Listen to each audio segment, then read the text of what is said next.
ingresar de aprendiz en las empresas aeronáuticas era acceder a una formación de primera con unas expectativas de futuro profesional muy superiores a las de cualquier otro trabajador. El aislamiento internacional del régimen franquista no ayudó al desarrollo de la industria aeronáutica. Aún así, proyectos como el Saeta en la hispanoaviación o la Dornier 27 y el Azor de Casa, junto con el mantenimiento de aeronaves del Ejército del Aire y más tarde la de algunos modelos de aviones y helicópteros de Estados Unidos, sí permitieron mantener la actividad productiva.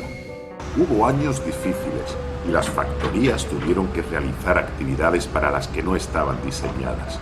Luego vendría la absorción de hispanoaviación por Casa y en 1974 entra en servicio en el Ejército del Aire el C-212 Aviocar, el avión de mayor éxito en la historia de nuestra industria aeronáutica. Mucho ha cambiado la forma de producir aviones hoy.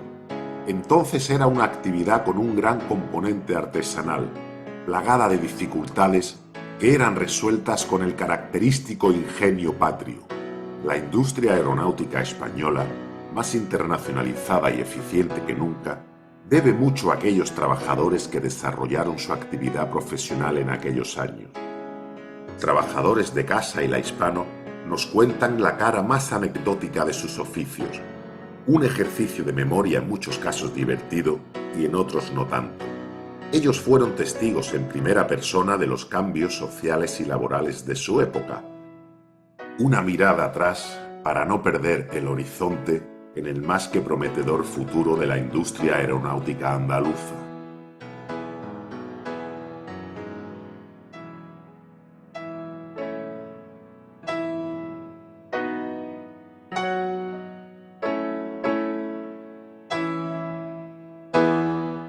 Simplemente accedí a entrar en construcción aeronáutica porque era una buena oportunidad debido a que era una gran empresa.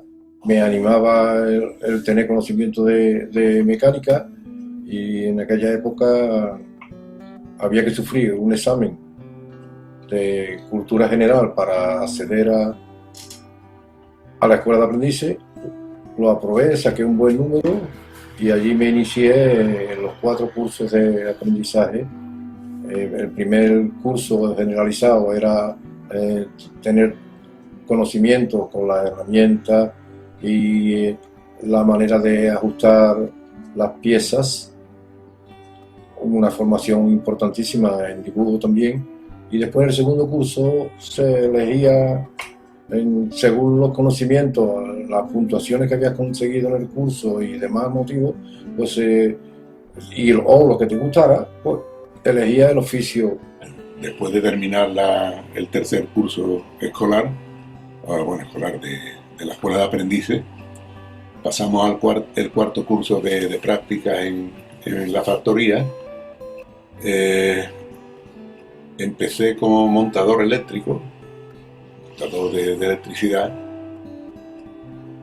Todavía recuerdo a los oficiales con los que estuve.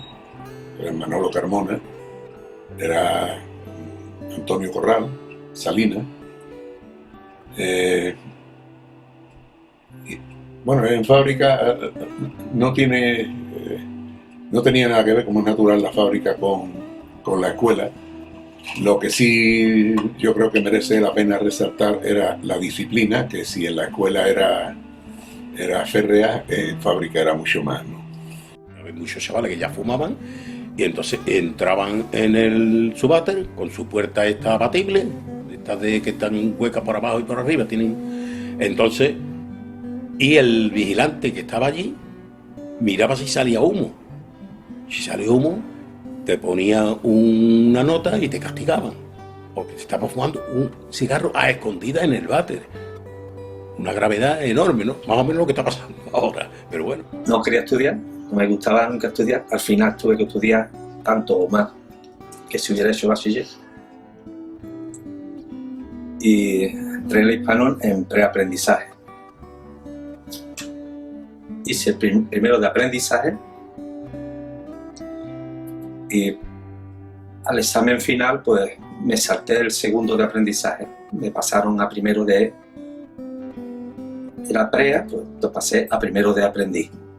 Eran 2 cursos de preaprendizaje y 4 de aprendizaje. Bueno, pues empecé en esa escuela. Era hábil, ya se me daba bien la lima, que después me pusieron de prueba en exámenes en Madrid, por ejemplo, en hélices para aeronaves, que precisamente saqué oficial primera, claro, por la enseñanza de la escuela, porque tengo un buen recuerdo de profesores y compañeros, ¿no?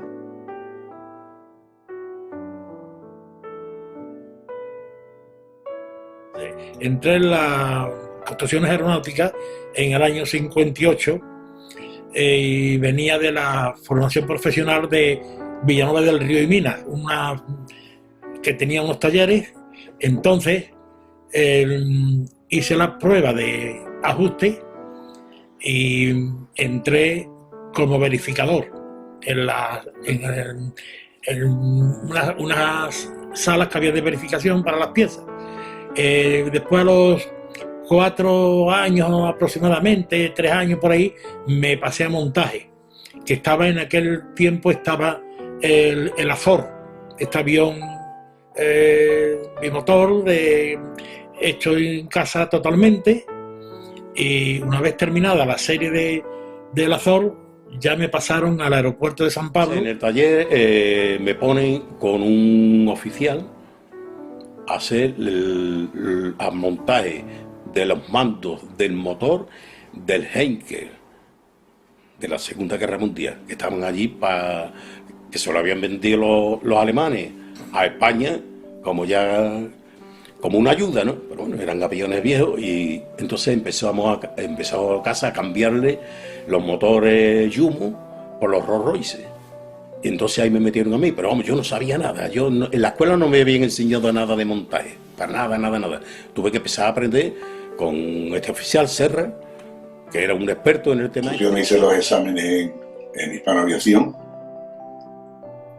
Ingresé en Hispanoaviación y quiero, para que la posible susceptibilidad de algunos compañeros no se justifique, que como compañeros digo que tenían muy buenos, y que los sigo teniendo, no ya compañeros sino amigos en construcciones aeronáuticas, de hecho entrañables todos los de mi curso y de fábrica, pero el cambio al entrar en Hispanoaviación fue radical.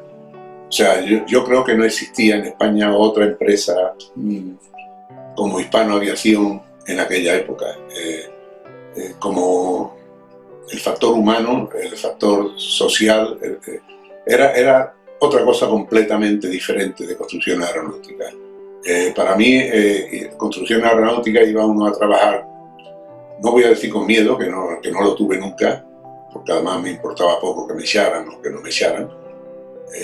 Un respeto sí le he tenido siempre a los superiores, pero allí se palpaba el miedo por todas partes, ¿no? Se le tenía miedo a los jefes, a los ingenieros, a los maestros, y en Hispanoaviación era totalmente diferente. Los maestros, los encargados, los jefes de equipo eran amigos también. Se acababa el trabajo y me mandaban a la Vespa a fabricar las piezas, a quitar la rebaba de las piezas de la Vespa, los parafangos delante de la Vespa, los embellecedores del SEA, o que tenían un convenio, por lo que se ve, los altos mandos de allí tenían concertado con SEA, y las piezas que ellos no podían, pues se hacían allí. Como allí teníamos unas buenas prensas, se hacían las piezas, y nosotros, los que nos quedamos sin trabajo en montaje, teníamos que hacer el rebabado, quitarle toda la rebaba y eso, y te daban por cada pieza, pues a lo mejor medio minuto o 1 minuto para quitarle en todo el perímetro,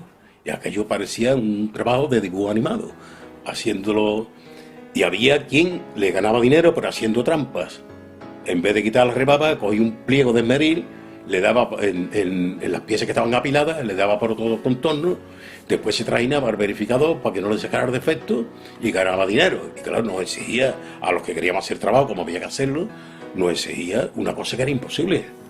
Nosotros no podemos hacer lo que hacía otro de una manera que, por cierto, al verificador que había allí, Con algunos se ponía muy ciezo y con otros les permitía porque le tendría miedo por lo que fuera.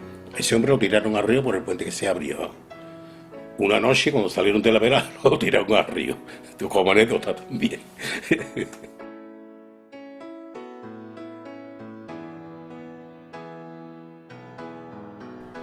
La consideración de las factorías de Casa y La Hispano como fábricas militarizadas ya nos da una pista de las condiciones laborales que sufrían los trabajadores por aquellos años. Los operarios de estas factorías no eran ajenos a las protestas sociales en pleno franquismo, y poco a poco se iba forjando entre los trabajadores un sentimiento de malestar hacia la dictadura y muy especialmente hacia el sindicato vertical. En 1962 se extienden por Andalucía multitud de huelgas, paros, manifestaciones y concentraciones en contra del bloqueo de las negociaciones de los distintos convenios colectivos. En este clima de conflictividad, en algunas de las principales empresas de Sevilla como La Hispano, ISA o Itasa, las listas de los representantes de comisiones obreras dominan las elecciones sindicales. Entre ellos destacan 3 trabajadores que forjaron su lucha sindical en la industria aeronáutica: Francisco Acosta y Eduardo Saborido en La Hispano y Fernando Soto en Casa.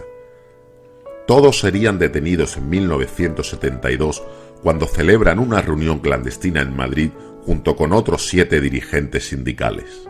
En diciembre de 1973 se publica la sentencia del denominado Proceso 1001, que condena a los procesados a un total de 162 años de prisión.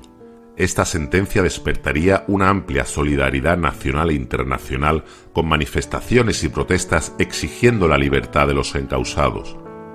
Los también conocidos como 10 de Carabanchel serían indultados por el rey Juan Carlos el 30 de noviembre de 1975, solo 10 días después de la muerte de Franco.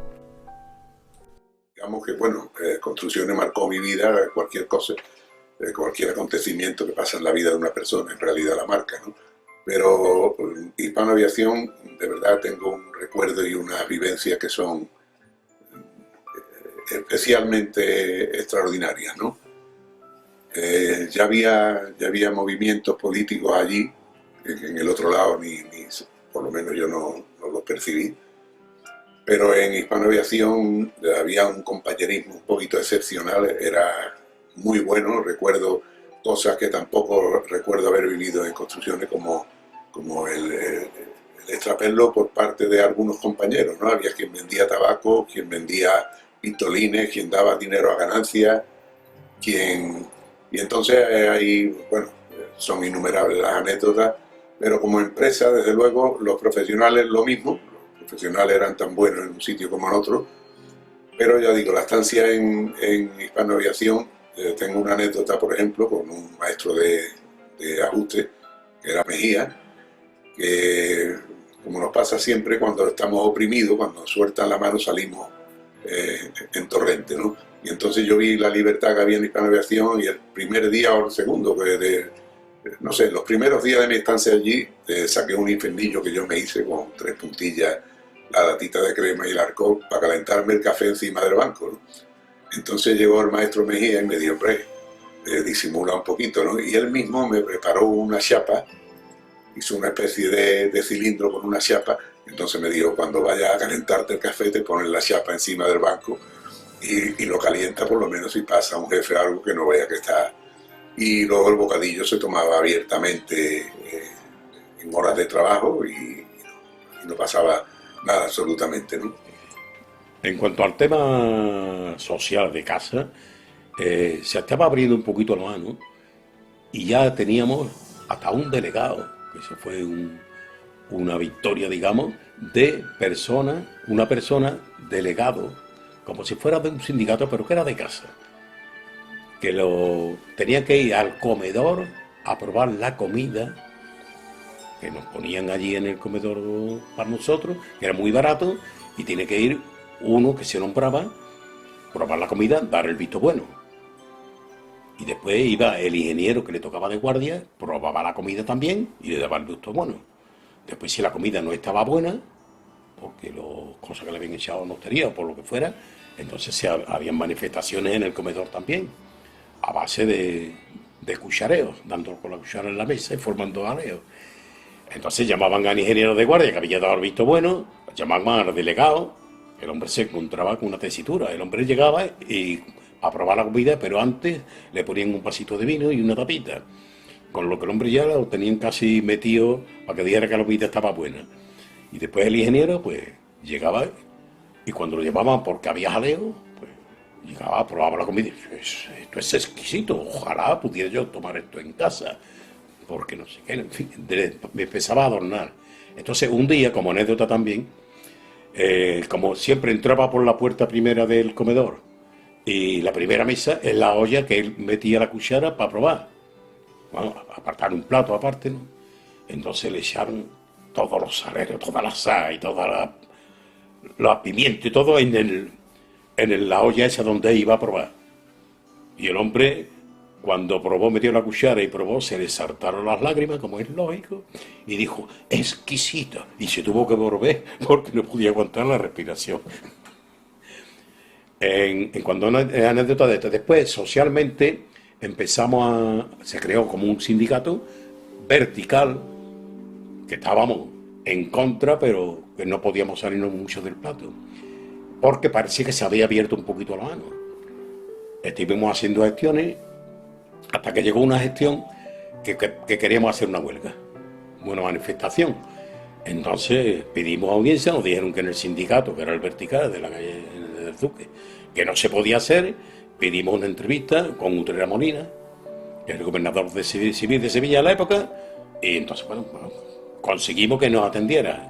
Entramos en la reunión esa, y en el momento que se habló de una huelga, nosotros estábamos rodeados de grises por detrás, y estábamos enfrente a ese hombre sentado, Utrera Molina, y cuando se habló la primera palabra, huelga, se levantó, dio dos puñetazos en la mesa, y dijo que la calle había que respetarla.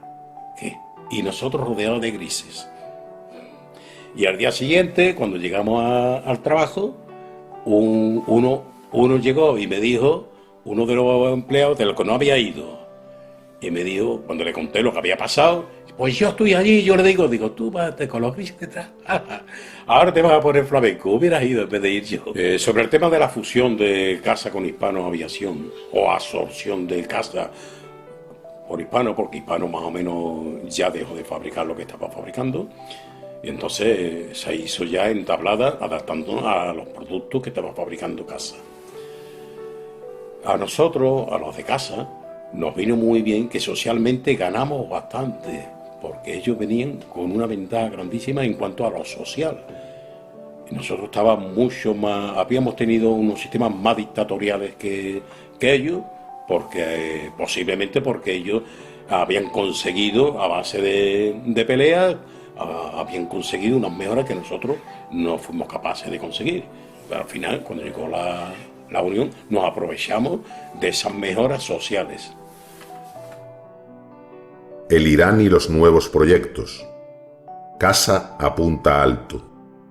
Bueno, pues en el avión, los aviones que venían aquí, de los americanos, que venían de la OTAN, los aviones el 101, Phantom, etcétera, etcétera, pues se le hacía el Irán. El Irán era que se desmontaba el avión entero, cableado, elementos y demás, y aquí se le reparaba y se volvía a montar. Sobre esto, pues tengo que hablar que había bases de americanos en Alemania, en muchos sitios. Y aquí fue donde un avión entró en el taller, se desmontó, se volvió a montar, salió, se voló en prueba y no sacó ningún defecto. Entonces los americanos nos dieron una placa conmemorativa de ese hecho, que solamente nos lo dieron aquí a nosotros en Sevilla, que ponía 0 defectos.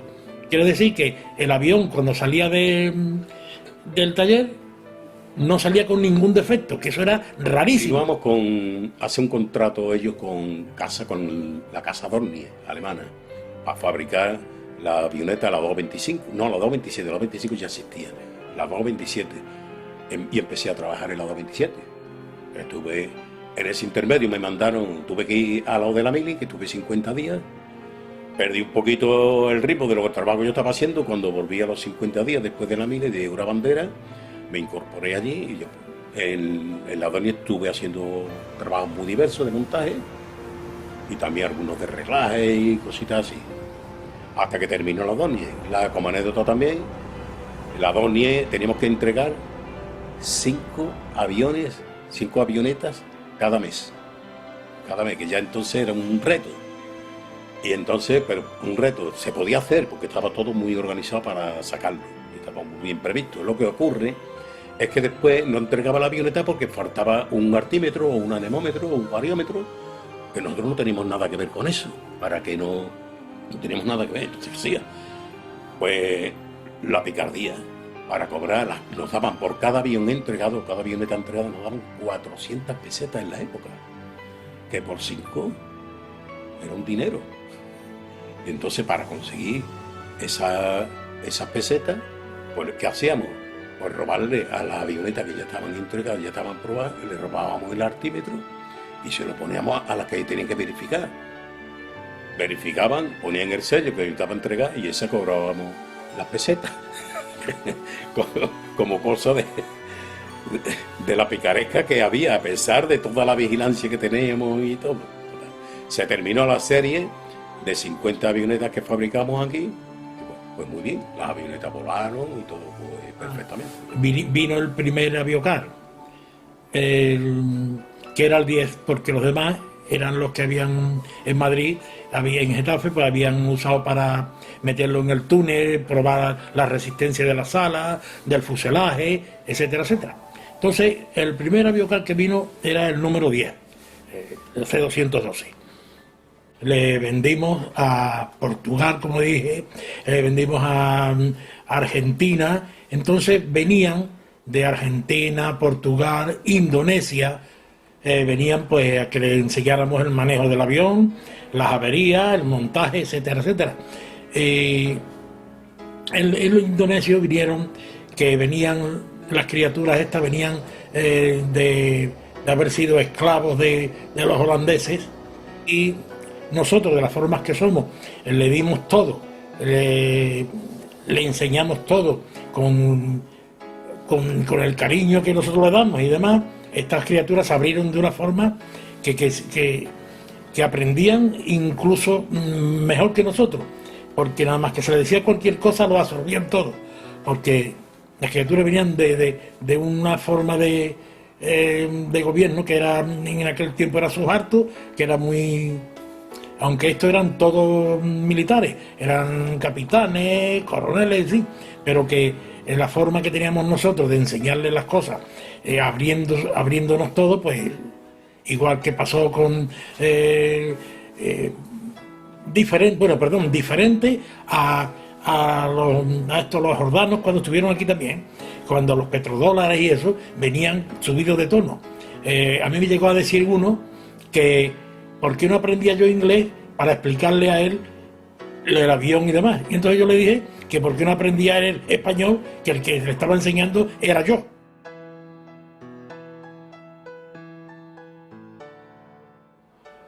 Me mandaron a Francia a aprender cómo fabricaban el fuselaje del Mirage F1. Estuvimos allí un tiempo, 5 meses, aprendimos aquello, yo una parte del fuselaje en la que iba yo como jefe de equipo entonces, y después ya cuando llegamos otra vez a San Pablo empezamos a fabricar los aviones. Teníamos una cadencia, previsión de una cadencia de 8 aviones mensuales, la parte que nos correspondía hacia nosotros, la parte del fuselaje. Entonces gobernaba Valéry Giscard d'Estaing en Francia, era amigo, como era de derecha, era amigo de todos los países que tenían derecha. Hubo un cambio político, entró Mitterrand y ya todos los amigos de Giscard d'Estaing no eran amigos de Mitterrand, por lo que la cadencia de los aviones esos descendió hasta que se apagó, hasta que ya no nos pedían ningún avión. Entonces se suspendió la fabricación, o sea, la reparación, la fabricación de los Mirage F1. Se suspendió, haciendo unas mejoras y tal y cual. Y después de eso me encargaron del tema de sugerencias. Ya en sugerencias era una cosa muy parecida, pero que era según las ocurrencias que estaban teniendo los operarios, tenían sus dificultades a la hora de montar o enlazar algo del taller y se les ocurría algo para mejorar. Entonces, con eso que se les ocurría, me lo traían a mí, al departamento de sugerencias, y yo le iba dando forma y proponía cómo se podía mejorar esa, y proponía o fabricación de un útil o fabricación de un artilugio de lo que fuera, o adaptarle una cosa nueva, o incluso mejoras de informática, porque también habían sugerencias de informática, de administración y del taller. Entonces, con respecto a todo eso, pues yo lo iba encajando. Yo no sabía de todo, pero intentaba de informarme de todos los temas que me venían como sugerencias para darle forma. Y al final se premiaba a los sugerentes cuando la sugerencia estaba implantada totalmente y la rentabilidad de esa sugerencia se calculaba y se le pagaba en baremos, que se transformaba también en pesetas, a los premiados.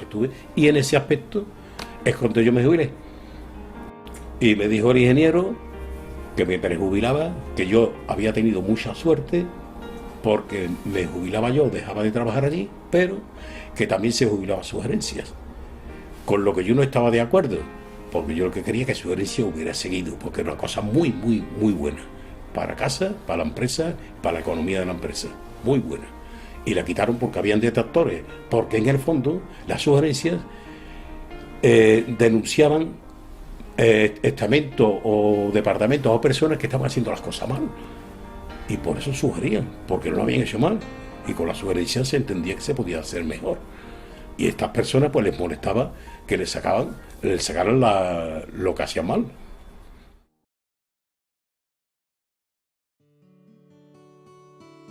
La faceta de trabajo en construcción aeronáutica empezaba a crearse la industria auxiliar. La industria auxiliar que proporcionaba el que tú pudieras ir vendiendo la tecnología que en aquellos momentos teníamos. Se creaban empresas como Raemo y muchas empresas más que empezaron haciendo pequeñas partes de componentes del avión hasta incluso llegar que hoy en día se fabrica, por ejemplo, el plano medio, la sala en Indonesia, del 235 y todo, casi todos los componentes, quiero recordar que se hacen fuera y aquí se hace ya la integración total del 235 y el Aviocar. Hoy en día, el ver el montaje del 235, nosotros nos quedamos maravillados. Hoy en día todo es automático, sencillo y eficaz. Bueno, voy a leer un acróstico que hice resumiendo un poco mi paso por mis recuerdos en estas dos empresas. Y dice así: compañeros entrañables de pubertad y juventud, aprendizaje primero de buen hacer y aptitud. Somos la generación de la posguerra en el sur. Aplicamos lo aprendido con carisma y gratitud. Ya pasaron muchos años, solo recuerdos nos quedan. Hemos trabajado duro honrando a nuestras escuelas. Algunos hicieron empresas, otros salimos afuera. Satisfechos hemos dado lo mejor de la cantera y, aunque el tiempo es implacable y muchos se nos han ido, el compañerismo impera. Y lo dedico a todos los miembros de la Asociación de Jubilados de CASA y ASA, compañeros y amigos con mis recuerdos y cariño.